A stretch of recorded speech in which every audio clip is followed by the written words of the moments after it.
Peggy Ann Garner seemed headed for greatness after winning an Oscar when she was 13. But by the time she was 30, she was broke, forgotten, and selling used cars to make ends meet.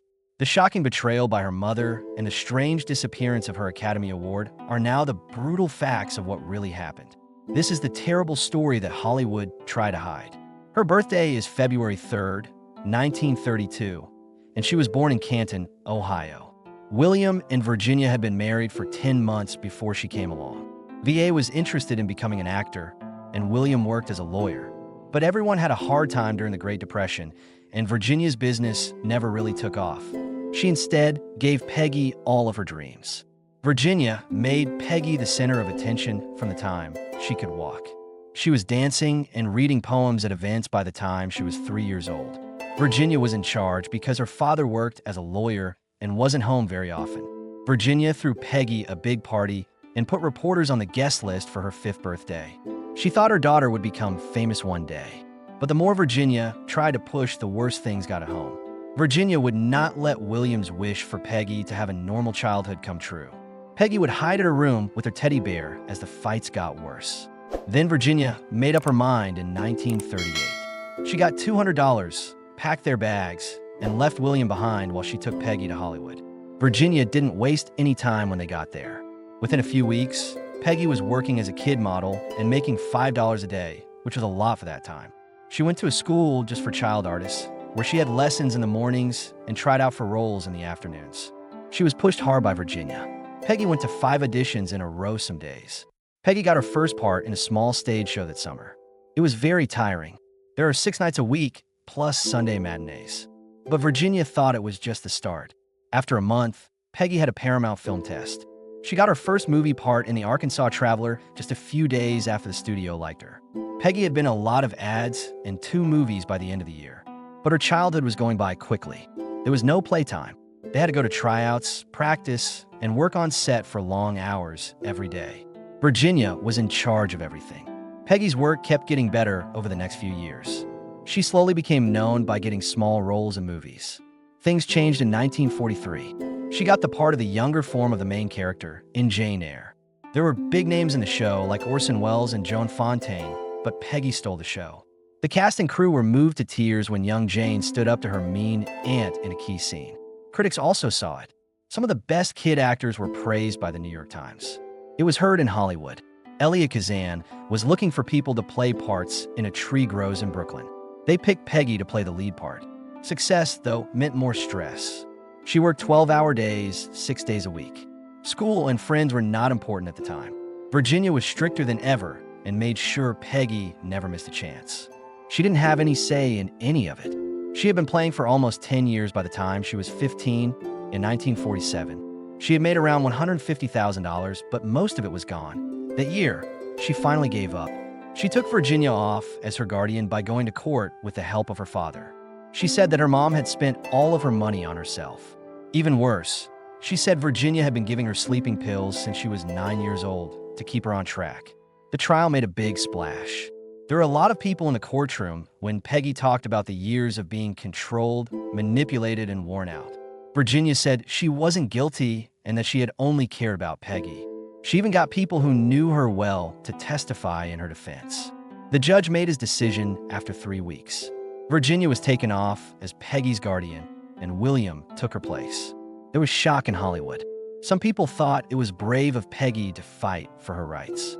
Some people thought she wasn't thankful. The damage was done either way.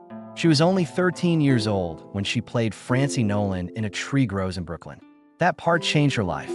The movie came out on February 28th, 1945, and her acting stood out right away. She didn't just say words. She made the character seem real. It was risky for director Elia Kazan to let her play in some scenes, but it led to some of the most moving parts of the movie.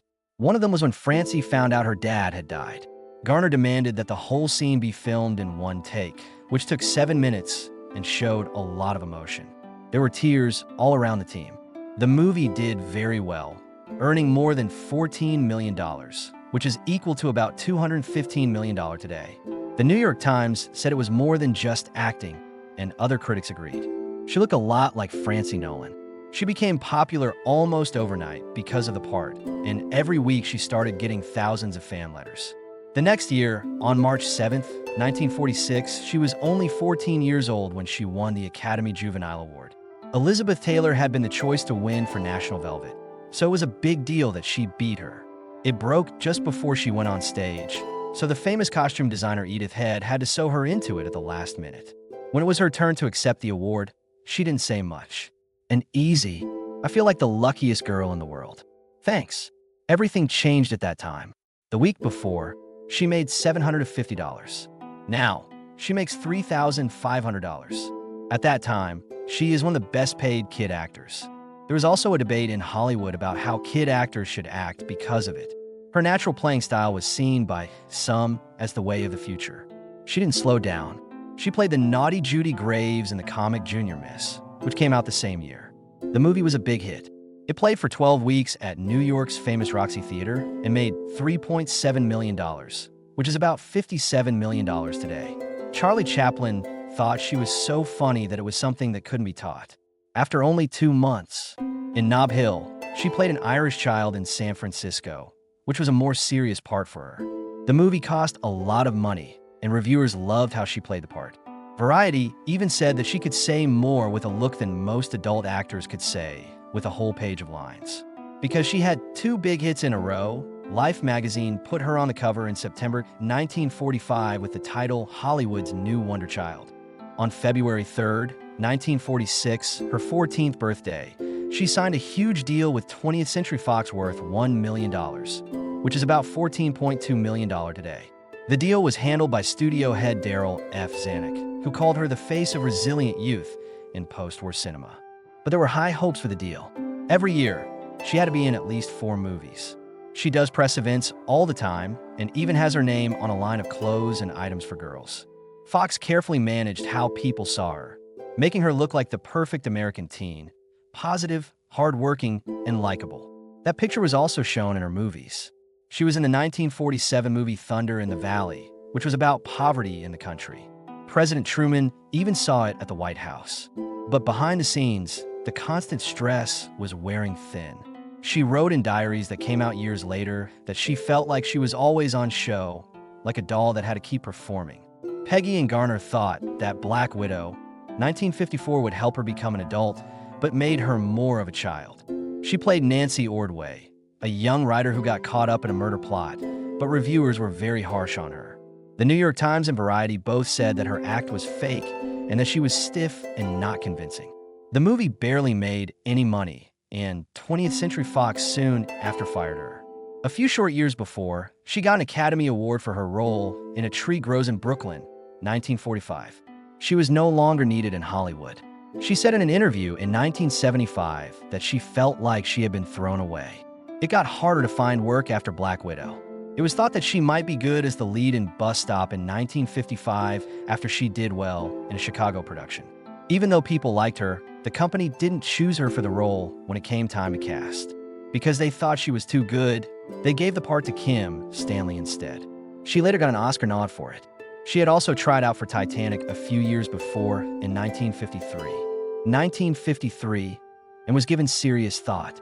The director liked her, but Audrey Dalton was chosen by the company because they thought she looked more put together. Titanic became a hit, and Garner had to sit back and watch again.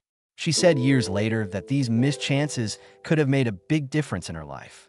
Since she wasn't getting any big roles, she had to take whatever came her way, even if it meant making low-budget movies she didn't like.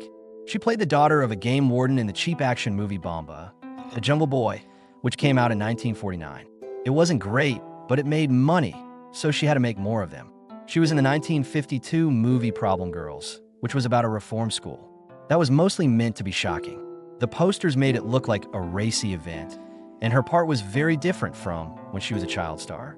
It made some money, but it was bad for her image.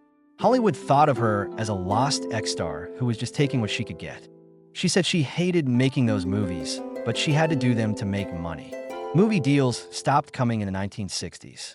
She went to TV and did guest parts whenever she could. She was in an episode of The Outer Limits in 1963. People liked the show, but it didn't make her feel any different. Also, she had small parts on Bonanza and Alfred Hitchcock presents, but they didn't lead to bigger jobs. She finally made it to the stage. In 1964, this is no longer the end of getting a part in the Milk Train. There were only 69 performances of the play, and reviewers weren't happy with it. When she thought about this time in the 1980s, she said she felt stuck. She was only 31, but she thought her work was over. To keep her health insurance, she did dinner theater in small places. It wasn't what she had planned for the future. Peggy Ann Garner had a rough love life and a rough Hollywood career. Her first marriage, to singer Richard Hayes in 1951, was like a fairy tale until it wasn't. On the day of the wedding, Ed Sullivan walked her down the aisle at St. Patrick's Cathedral because her parents were not present. That should have been a warning sign. Virginia Garner was known for making bad choices. She spent Peggy's childhood savings on expensive parties and shady men. Peggy was already having money problems when she got married. She and Hayes looked happy at first, but they were young, busy, and going in different ways. He was becoming a radio and TV star, but Peggy's career, which had once looked bright, was falling apart quickly. Fox 20th Century carefully moved child actors like Elizabeth Taylor into adult parts, but Peggy got lost in the process. By 1953, the stress was too much, and the couple split up. In retrospect, Hayes said, "We were just too young." It was more than just a split for Peggy. In the beginning, things were going badly. While she was married to star Albert Salmi in 1956, her second marriage was even worse. That's how it seemed. They were crazy about each other and met while touring for Bus Stop. The truth was a lot worse. Salmi drank too much and had a bad temper, so their relationship went back and forth between passionate love and terrible fights. In 1957, they had a girl named Catherine and Song, but things were already going badly in the marriage. They split up in 1963, and things got worse after that. After that, Salome killed his second wife and then shot himself in 1990, which was a shocking murder-suicide. Their daughter Catherine went through the most pain. After her parents got divorced, she was stuck between two unstable parents and never found a safe place to live. She worked as a real estate agent and barely made $200 a month, which is about $2,000 today. Catherine moved around a lot as a child and grew up in a lot of chaos. The girl got pregnant when she was 16 and gave the baby up for adoption. She then married the father, but that didn't last either. She was always dealing with drugs, insecurity, and broken hearts. She worked as a waitress at a diner in Tulare, California, and died at the age of 38 from heart failure caused by drugs. In 1964, Peggy got married for the third and last time to real estate developer Kenyon Foster Brown. It was her last effort at stability. It did not work. Brown was having trouble with his business, and Peggy was still dealing with the effects of her past. In 1968, they broke up. In Hollywood at that point, Peggy was almost forgotten. She made less than $10,000 a year and had to sell cars to make ends meet. She was very proud of her early successes, especially the Academy Award she won for A Tree Grows in Brooklyn. As a girl, she kept it next to her bed, but that too went away, along with everything else in her life. Peggy's marriages all ended in the same sad way. There is hope, sadness, and loss. On the outside, she looked like she was once a Hollywood star, but things were not what they seemed behind the scenes. It was a broken heart, bad luck, and broken dreams that never seemed to end. Her life after leaving Hollywood was nothing like the glitzy world she had known before. Her role in A Tree Grows in Brooklyn won her an Academy Award when she was a child star. In 1946, and she made a huge $1,250 a week while she was shooting. That cash did not last long, though. She gave it to her mother, Virginia Garner Swainston, to spend on wild parties and military people during World War II. When Peggy was 16, she was all by herself. She didn't have any money or help, and she didn't talk to her mother because her mother kept getting caught for check fraud. She had to find a way to stay alive since her playing career was ending. Her name helped her get clients when she tried to sell real estate in New York in the 1960s. The fees were small, though, and they barely covered the cost of living. In the 1970s, she did something even worse. In her first job, she sold rental cars. Managing car dealerships, a job that is mostly done by guys. She didn't live in Hollywood, but she did what she had to do. She rarely talked about her time as a movie star with the people she worked with. The only thing she cared about was getting by. As she aged, she still did small acting jobs whenever she could, getting small parts on TV shows like The Cat in 1977. She worked on and off until 1984, when she was told she had pancreatic cancer that would kill her. After she died, one of the strangest secrets of her life came to light. The Oscar she won as a child, which she called her miniature Oscar, was taken away. Bob Hope gave it to her on March 7, 1946, but no one knew what happened to it after she died. Not only her did this happen to other people. Over the years, the Oscars of other child stars, such as Judy Garland and Margaret O'Brien, have also been stolen or lost. Garland did get hers changed in the end, but Peggy's never showed up. Some people think she sold it secretly in the 1970s when money was tight, but that's not something that can be proven. It's even more important that it went missing because minor Oscars like this are worth between $200,000 and $500,000. It was like her biggest accomplishment, and her career had been destroyed. Artie Jacobson was the one person who helped her stay stable through all of her problems. He had worked on 2 of her movies as an assistant director at Fox: Thunder in the Valley in 1947 and Junior Miss in 1945. She moved into his Los Angeles home when she was in her 40s and being plagued by debt and health issues. It wasn't romantic, but it was very personal between them. She had a place to live and someone to talk to when she had no one else. This was very different from the 3 times she had been married. All of them failed in the end. In 1951, she married musician Richard Hayes, but they were only married until 1953. She married actor Albert Salmi in 1956, but they split up in 1963. She married Kenyon Foster Brown for the last time in 1964, but they were no longer together by 1968. Artie Jacobson was the only person who stayed through all. Catherine and Salmi, Peggy's daughter, even lived with them for a short time in the 1970s. They told Peggy Ann Garner in early 1984 that she had stage 4 pancreatic cancer, which made her health worse. She was only 52 years old. At that point, it was almost impossible to live with that kind of cancer. It was less than 5% likely that they would live 5 more years. The doctors offered her radiation and treatment, but she turned them down. She didn't want to be in a hospital for her last days. She was more interested in her job. She had planned to be in a new production of The Man in the UK. She had starred in the play with Dorothy Gish in 1950. She was also being considered for a part in a TV show. She didn't care when people were worried about her health. She said that the curtain doesn't wait for sick people. By September 1984, she was in worse shape. On September 28th, she suddenly passed out while practicing in London. The pain was too much to bear. The fact that her skin had turned yellow showed that the cancer had gotten stuck in her pancreas. But she refused to go to hospice care, even though doctors told her to. Her mother, Virginia, and her have grown apart, so she went back to Los Angeles on October 5th. She spent her last days at the hospital and country house for the motion picture and television in Woodland Hills. She went in and out of being aware. Nurses said she kept asking for her long-lost youth Oscar, which was a special award she won in 1946. It had been years since it was seen. Peggy Ann Garner died on October 16, 1984 at 7:15 p.m. There were no family members with her, only hospital staff. Doctors confirmed that the cancer had spread to her liver and lungs when they looked at her body. After she had been sick for a while, she tried to work again. She went to London because she was determined to be in a man.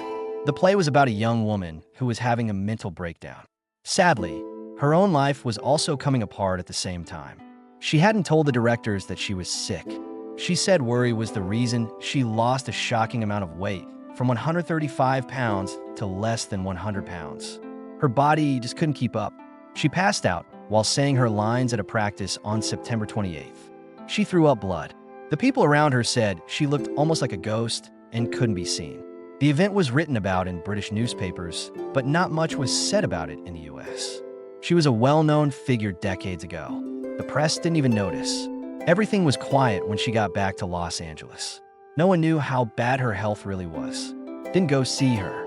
They hadn't talked to each other in years, and Catherine was having a hard time with drinking. A small service was held at Forest Lawn Memorial Park in Glendale on October 20th, 1984.